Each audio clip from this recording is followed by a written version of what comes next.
मेरी अम्मी तो बरसों से मुझे मरा हुआ समझती रही। उन्हें यही बताया गया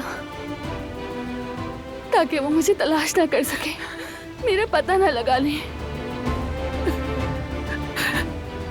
बरसों तक उन्होंने ये दुख झेला, बहुत रोई, औलाद के गम में जीती रही होंगी।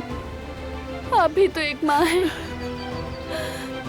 आपने भी तो अपना बच्चा खोया है, आप भी जख्मी हैं। इस खालीपन, इस बेबसी को आपसे बेहतर कौन समझ सकता है? सबीहा साहिबा मेरी मदद कीजिए, मैं अब मजीद नहीं सह सकती।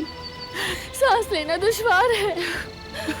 मुझे बस अपनी माँ चाहिए, उनके नरम हाथों को थामना, मुझे उससे निपटना, उनकी खुशबू की सांसों में बसानी। प्लीज मेरी मदद करें, प्लीज प्लीज मेरी मदद कीजिए सबीहा साहिबा। आ जाओ, शाबाश।